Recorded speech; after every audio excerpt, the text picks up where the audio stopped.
सवाल लेकिन आप पर उठने लगा है कि वकील के रूप में कैसे आ गए। जैसे मीडिया पर सवाल उठा रहे थे लोग, आवाम जो उठा रही थी, आज पुलिस प्रशासन इसका जवाब देगा कि जब चेकिंग करके आते हो तो क्या कर रहे थे आप? सो रहे थे क्या? क्योंकि राज्य में अधिवक्ता सुरक्षित है कि नहीं है, बताइए। बिल्कुल नहीं सुरक्षित है। हम ये सरकार की शर्मनाक है। पुलिस वाले को डूब बनना चाहिए कि उनके सामने ऐसी हत्या हुई। वहाँ पुलिस कहाँ है? इतनी सिक्योरिटी थी पुलिस की, एक पुलिस कहाँ है? एक गोली नहीं चली। इतने आसानी से कैसे चले गए, हम नहीं समझ पा रहे। मैं सो रहे थे ना, सुरक्षा कर्मी सो रहे थे तो आसानी से चला ही जाएगा आदमी। जय हिंद दोस्तों, इस वक्त मैं पुराने हाईकोर्ट के सामने मौजूद हूँ। ये देखिए यहाँ पर, जहाँ पर एक अपराधी का गोली मारकर हत्या कर दिया गया। यानी सबसे बड़ी बात तो यहाँ पर जो सामने आई है कि जज साहब के सामने ना कोई फैसला ना कुछ, डायरेक्ट ऑन द स्पॉट सजा। सुरक्षा जो है वो मजबूत नहीं है, जिस तरीके से आते हैं और गोली मारकर हत्या कर देते हैं, बड़ा सवाल है। तो जब ये गोली कांड हुआ उसके बाद अफरा तफरी का माहौल वो हुआ और 3 साल की बच्ची को भी गोली लगी है, कुछ पुलिस वालों को भी लगा है। तो ये जो घटना हुई तो लॉ एंड ऑर्डर मेंटेन नहीं है। लॉ एंड ऑर्डर मेंटेन बिल्कुल नहीं। अच्छा, योगी जी कहते हैं कि सब सुरक्षित है और सब सही से हैं, अपराधी पाताल चले गए। इस पर कितना आप सही मानते हैं इसको? एक बात बताइए कि भारत कैसे चल रहा है? इंडियन कॉन्स्टिट्यूशन से चल रहा है ना, इंडियन कॉन्स्टिट्यूशन से चल रहा है। और जुडिशियल सिस्टम मानते हैं ना आप? अतीक जी को काहे के लिए ले जाया गया था? मेडिकल के लिए ले जाया गया था हॉस्पिटल। तो मेडिकल ले जाने में क्या जरूरत थी कि मीडिया वाले इंटरव्यू करें? नहीं करना चाहिए, इंटरव्यू नहीं होना चाहिए। क्यों? वो मेडिकल के लिए जा रहा था और उसी में एक मीडिया कर्मी भाई शूटर बन के दड़ादड़ गोली मार दी। आज वकील बनकर आ गए। आज वकील बन के आ गए। तो तब मीडिया कर्मी भी गलत नहीं था, आज हमारा वकील भी गलत नहीं है। सवाल लेकिन आप पर उठने लगा है कि वकील के रूप में कैसे आ गए। जैसे मीडिया पर सवाल उठा रहे थे लोग, आवाम जो उठा रही थी, आज वकीलों पर लोग। पुलिस प्रशासन देना भाई, कैसे अंदर गई? पुलिस प्रशासन इसका जवाब देगा कि जब चेकिंग करके आते हो तो क्या कर रहे थे आप? सो रहे थे क्या आप? देखिए, देश की आजादी दिलाने में वकील ही आगे था और इस सरकार को चलाने में भी वकील आगे है। तो इसको कैसे आप समझेंगे? किस तरीके से शासन प्रशासन से लड़ेंगे कि इस पर कुछ कड़ी कार्रवाई होनी चाहिए? करवा रहा है चीज को, शासन प्रशासन ही तो करवा रहा है। इतनी गुंडागर्दी थोड़ी ना थी यूपी में। ये अदालतें हाईकोर्ट चला रही है, हाईकोर्ट का इंफ्रास्ट्रक्चर चला रहा है, चीफ जस्टिस चला रहे हैं, रजिस्ट्रार जनरल चला रहे हैं। मैं रिट पिटीशन फाइल करूंगा, उनसे पूछूंगा कि कहाँ आपके मेटल डिटेक्टर काम कर रहे हैं, क्या व्यवस्था आपकी है, क्या लॉ एंड ऑर्डर की स्थिति है, वकील कहाँ से सुरक्षित है? बात करें। आज से 10 दिन पहले इसी कोर्ट के अंदर जा रहा था तो बाकायदा पुलिस वाले मुझे चेक कर रहे थे, ये अपराधी इतना हथियार लेकर कैसे चलेगा? यहाँ पे 6 गेटें हैं, 6 गेटों पे मेटल डिटेक्टर की पोजीशन देखाइए। 6 में अगर आपको 3 चलते हुए मिल जाएंगे तो आप आके हमको बता दीजिएगा। लापरवाही है, आप लोग मानते हैं? पूरी लापरवाही,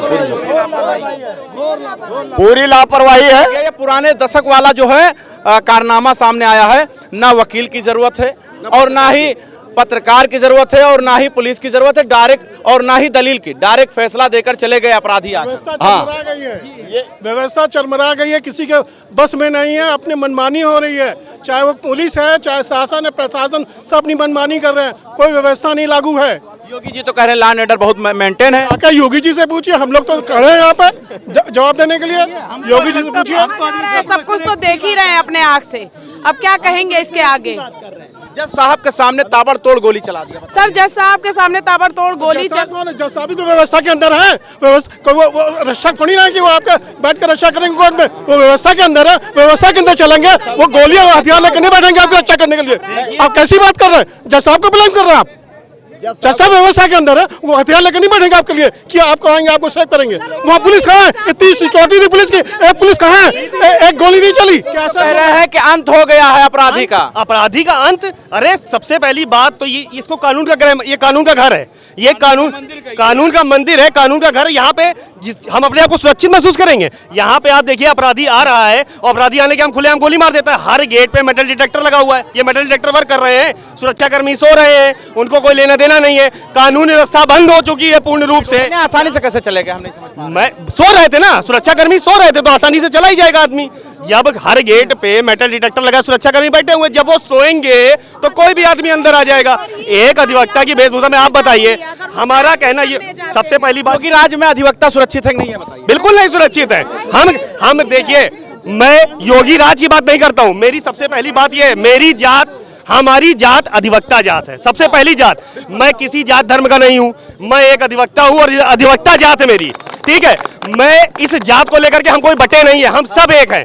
ये काला कोट और सफेद काला कोट और जो काली पैंट पहने, यही मेरी पहचान है, ठीक है। उसके बाद में मुझे जात धर्म की राजनीति से कोई लेना देना नहीं। कोर्ट के अंदर जहां कोर्ट चल रही है, गवाहियां हो रही हैं, मुलजिम लॉकअप में वहाँ कटघरे में खड़े हैं, वहाँ कोई आता है और अपराधी आकर फैसला सुना जाते हैं। आते हैं और बिल्कुल फैसला ही है कि मार गए उसको।